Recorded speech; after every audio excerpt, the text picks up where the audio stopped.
Welcome back to Cannabis Coast to Coast News. This is the C Block, and I'm Alaina Pinto. You probably think that Boston is the largest and oldest city in New England, but if you know your history, it was Plymouth, Massachusetts that has the distinction of being one of the oldest cities in the new America. And now, 250 years later, Boston is in the news again, this time for the actions of Steven Thompkins, the Suffolk County Sheriff who entered a not guilty plea on extortion charges in federal court this week. He had made an early stage investment with MSO Ascend Wellness, and when that company ran into financial trouble, Tompkins tried to get his money back and was denied, of course. This week, to no one's surprise, he resigned from his position as Suffolk County Sheriff in Boston. Here's the Bay State Report with Curtis Emery. My name's Curtis Emery, a bud tender from Resonate in Worcester, Massachusetts, with the Bay State Report for Cannabis Coast to Coast News. In a continuing story here out of Massachusetts, Suffolk County Sheriff Steven Thompkins has seen his day in court for two federal charges that were brought against him this summer. Thompkins, who was arrested this month in Florida based on extortion charges here in Massachusetts, had paid his $200,000 bail, made it back to Mass, and is now appearing in court to fight these charges. Of the charges, Thompkins is pleading not guilty. The charges allege that Thompkins used his position to extort $50,000 out of a local Massachusetts cannabis company. That cannabis company is Ascend Wellness. Thompkins, who bought stock and then demanded to get back the amount he paid for the stock after the stock crashed, is accused of extortion. Now, the mess begins with Thompkins using his position as a Suffolk County Sheriff and leveraging the social equity program that his department ran with Ascend, allowing Ascend to train and use employees recommended from the police department to help secure this stock. And he was hoping to make some money in the cannabis market, but when it went downhill, he demanded for his money back, and that's where the trouble begins again. Now, none of his close allies in the political landscape have called for him to leave his post, and all are curious to see how the charges stick as new information comes out. Quite recently, he has also announced, or I should say his lawyer has announced, that Tompkins will be taking a medical leave as prescribed by his doctor until the federal case is over. Tompkins' lawyer is assured anyone listening that by 1 year into the case, he will certainly be found not guilty. I have been Curtis Emery with the Bay State Report, Cannabis Coast to Coast News. Despite a lull of information during the summer months, the state of Pennsylvania is still the odds-on favorite to become the 25th legal adult use state in this country. Their governor, Josh Shapiro, is on record saying he will sign a bill if presented to him by his legislature. While that movement is on hold for now, Jushi Holdings, an MSO that operates or owns 97 dispensaries in the Keystone State, is going on the offensive, targeting that state's unregulated THC hemp products. Jushi Holdings, a public company based in Florida, is now suing the intoxicating THC market for, quote, selling illegal products into unregulated retail channels directly undermines the Commonwealth's regulated medical marijuana program, unquote. This was first reported by the Philadelphia Inquirer. This is just another example of the growing division in the industry. But in the meantime, merger and acquisitions continue as Agrify is making a major buy of Green Thumb Industries' product line. Here is Doug Miller with his High on Wall Street. I'm Doug Miller from High on Wall Street with this week's Cannabis Stock Report for Cannabis Coast to Coast News. Agrify Corporation just made a power move. The company has officially acquired some of the most well-known cannabis brands from Green Thumb Industries, including Rhythm, in a $50 million deal. But here's the twist. Green Thumb will still manufacture and distribute those brands under a licensing agreement, while Agrify rebrands itself as Rhythm Inc. Starting September 2nd, investors will see the company trading on the NASDAQ under a brand new ticker RYM. Rhythm strategy: double down on licensing revenue and expand hemp-derived THC products, including its fast-growing Rhythm beverages line.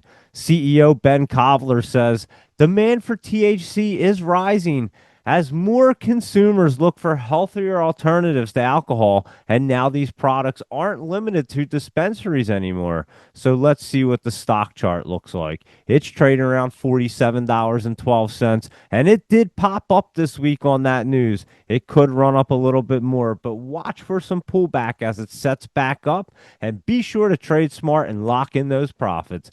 And that's this week's Cannabis Stock Report. Reporting for Cannabis Coast to Coast News, I'm Doug Miller. Every week, more and more research studies on cannabis are released, and lawmakers continue to make noise that more research is needed and could happen if cannabis moves to Schedule 3, but no one knows exactly what that move will mean. Many industry advocates share results of thousands of already existing studies whenever the subject of more research is needed. Sure enough, a few more came out last week. One out of Brazil concludes that CBD dosing can lower your blood pressure, and another here in the States was released by the prestigious Johns Hopkins University Hospital in Maryland. That's where our enlightened one, Christopher Bright, lives, and he has our Maryland report. I'm Christopher Bright from The Enlightened Voice. Welcome to Cannabis Coast to Coast News. I'll be bringing you the latest cannabis headlines from Maryland.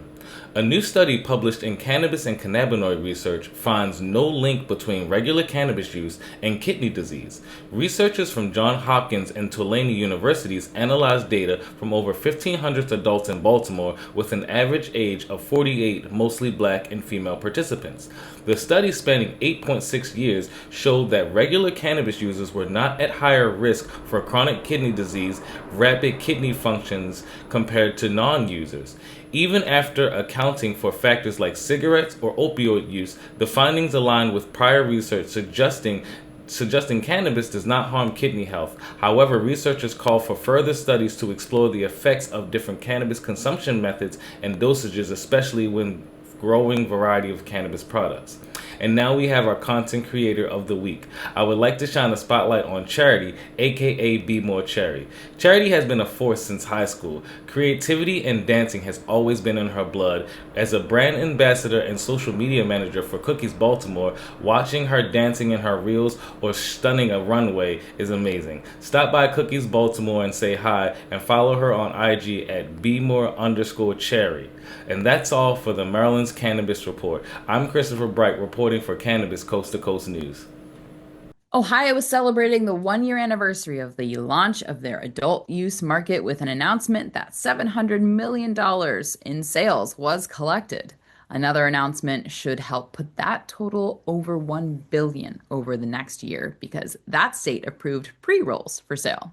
While flower and buds are still consumed by 50% of the consumers in the United States, pre-rolls claim 16% of the market. And now that they are approved for sale in Ohio, watch that $700 million grow like a weed, if you will. That billion-dollar club was reached a long time ago in Nevada, and that's where Tina Tasaka reports from every week. I'm Tina Tasaka with 420 Technologies, and this is the Nevada and Tribal Nations Report for Cannabis Coast to Coast News. The first indigenous cannabis producer has partnered with Cookies in New York. A new licensing agreement was announced with a cannabis processor licensed by the St. Regis Mohawk tribe. Operating out of the Akwesasne Mohawk territory, the brand name O-Se-Le will produce the same Cookies branded products available in dispensaries nationwide. These products are available available on New York State tribal territories, and customers can confirm legitimacy by checking for the Cookies authenticity sticker on packaging. Cookies highlighted that the name means fire in the Mohawk language and has proven to be a strong partner to help meet demand in the growing New York tribal market. Early Sunday, August 24th, Nevada suffered a major ransomware-style cyber attack that forced the shutdown of state government offices, websites, and phone lines for about 2 days. Investigation is ongoing with state and federal agencies, including CISA and the FBI. They were involved. Most public-facing systems went offline. The DMV locations shut down and phone lines disrupted. So in regards to the Cannabis Compliance Board, Their regulatory software was not impacted, so core operations continued. Electronic payments via Acela were unable to be processed due to the outage. No penalties would be assessed for delays. This recent and not the first Nevada cyber attack is a wake-up call for many and every cannabis business. This industry is especially vulnerable. Heavy regulation, reliance on digital compliance systems, and large volumes of sensitive customer and financial data make cannabis companies prime targets for hackers. Bottom line, cyber criminals are evolving rapidly. Vigilance and proactive security are the only way to protect your cannabis licensing, your customers, and your future. That's it for the Nevada highlights and tribal nations. I'm Tina Tasaka with 420 Technologies and Cannabis Coast to Coast News. One of the most respected trade shows that has grown its influence here on the East Coast is NECANN, the New England Cannabis Convention. They have expanded from its roots here in Massachusetts and operate at least 6 events now. And this upcoming weekend, they are in Atlantic City, New Jersey.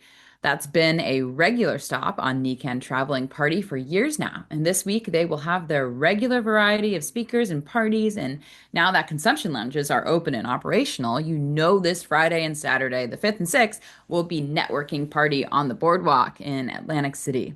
With more from the Garden State, here's Jill Goldsberry.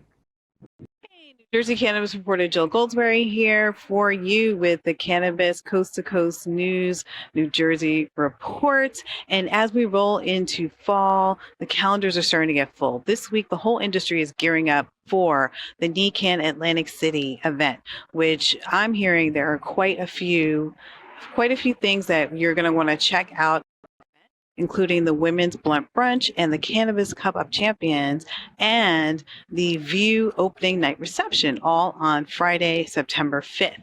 And New Jersey is leading the industry with upcoming events for the cannabis industry, including right now what's going on, the Best in Grass competition that's going on from now till September 28th. This is a competition for the consumer. So you literally, all you need to do is go to your participating dispensaries and get the Best in Grass kit, and you are part of the competition, and you are part of the judging community for Best in Grass. Also, we have the Best in Consumer Cannabis Business event coming up on October 15th. So these are some things you might want to look out for as New Jersey is leading in industry events for the cannabis business industry. I'm Jill Goldsberry with the Coast to Coast Cannabis News report for New Jersey. And finally today, did you happen to see the South Park episode this past week? I did not, but it was all about the reclassification of cannabis. I'll have to watch it. The satirical animated series originated in Colorado in 2012, the same year that state legalized adult use. But the show creators have displayed a pro-cannabis slant in their humor for all 27 seasons. And Trey Parker and Matt Stone are the creators who have won dozens of industry awards. But this past season, they are feasting on the political reality of President Trump's second term. In season 27, episode 3, one of the characters that boasts about the show's Integrity Farms brand complains that ICE raided his grow facility and took all of his workers. Obviously, a satirical look at the serious raid at Glass House Farms, California, over a month ago. But South Park is just another example of normalization coming to comedy using cannabis as the vehicle. All comedic creators can thank Cheech and Chong for that one. Still, the pioneers of the first pro-cannabis creators. That will do it, though, for this week's Cannabis Coast to Coast News. I'm Alaina Pinto. Remember, it's a whole new world of weed out there. Consume it responsibly, and we'll see you next week. I think I messed up. Did you know there's a place that covers all the cannabis news you need? Pro Cannabis Media is now WPCM TV, your go-to website for things cannabis. WPCM TV is the CNBC of weed, bringing you the latest news you need.